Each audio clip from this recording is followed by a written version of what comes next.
दोस्तों, आज हम बात करने जा रहे हैं मध्य प्रदेश के खूबसूरत लेकिन संघर्षों से भरे जिले बालाघाट की। यह जिला घने जंगलों, नदियों और खनिज संपदा से भरपूर है, पर अफसोस यहाँ का इंसान खुद गरीब है। यहाँ की धरती सोना उगल सकती है, लेकिन मजदूरों और किसानों के हाथ खाली हैं। आज बालाघाट का किसान अपने खेत से दूर किसी और राज्य में मजदूरी करने को मजबूर है। कोई सूरत के कारखानों में पसीना बहा रहा है, कोई नागपुर के ईंट भट्टों पर झुलस रहा है, तो कोई मुंबई, पुणे, छत्तीसगढ़ या तेलंगाना की इमारतों में ईंट ढो रहा है। कभी सोचो, ऐसा क्यों है कि बालाघाट की जमीन इतनी उपजाऊ होने के बावजूद उसके लोग पलायन कर रहे हैं? आखिर क्या वजह है कि यहाँ का नौजवान अपने ही गांव में पेट नहीं पाल पा रहा? आज हम इसी सच्चाई को गहराई से समझेंगे। बालाघाट मध्य प्रदेश के दक्षिणी छोर पर स्थित जिला है, जो महाराष्ट्र और छत्तीसगढ़ की सीमाओं से जुड़ा है। यहाँ की धरती में खनिज, जंगल, पानी सब कुछ है। यहाँ वानिकी, धान की खेती और खनन प्रमुख हैं। लेकिन समस्या यह है कि यहाँ के 80% से ज़्यादा लोग खेती या मजदूरी पर निर्भर हैं। इसमें से अधिकांश लोग छोटे या सीमांत किसान हैं, जिनके पास 1 से 2 एकड़ तक जमीन है और जो सिर्फ बरसात के मौसम में एक ही फसल ले पाते हैं। सिंचाई की सुविधा बहुत सीमित है। कई गांवों में आज भी नहरें, ट्यूबवेल काम नहीं करते।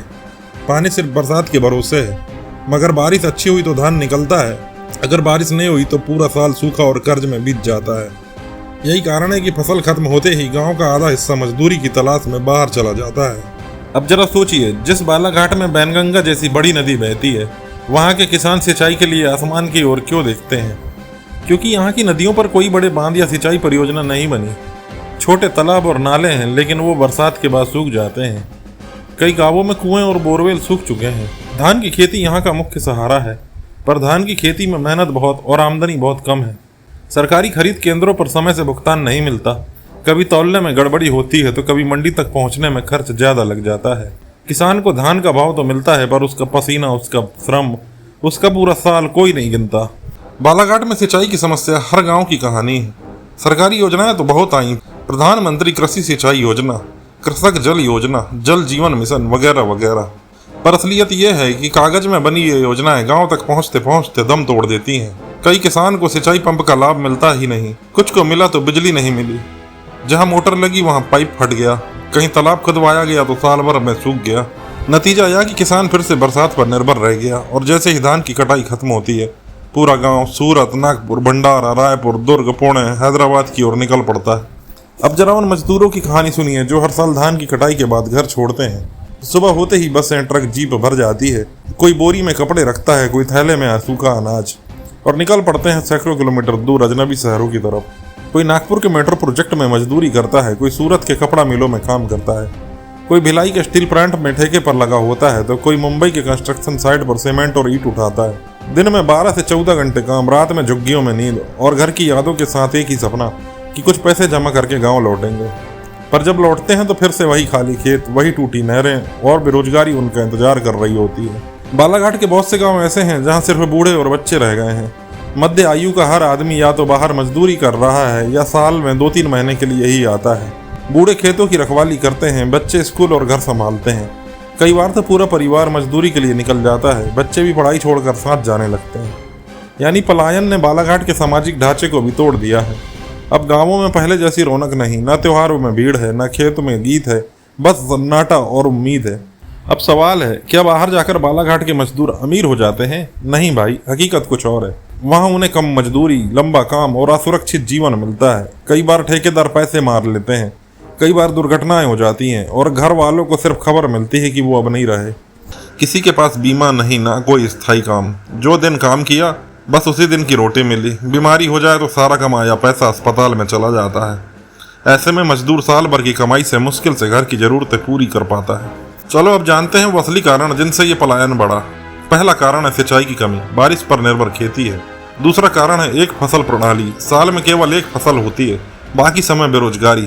तीसरा कारण है रोजगार के अवसरों की कमी। गाँव में ना फैक्ट्रियाँ हैं, ना छोटे उद्योग हैं, कम एमएसपी और मंडी भ्रष्टाचार, किसानों को फसल का सही दाम नहीं मिलता। पांचवा कारण है शिक्षा और कौशल की कमी, नौजवानों के पास स्किल नहीं है जिससे गांव में ही रोजगार बन सके। छठवां कारण है सरकारी योजनाओं की असफलता, योजनाएं बनती हैं पर जमीन तक नहीं पहुंचती। और सातवां कारण है खनन से फायदा सिर्फ बाहरी कंपनियों को, जबकि स्थानीय लोग बेकार बैठे हैं।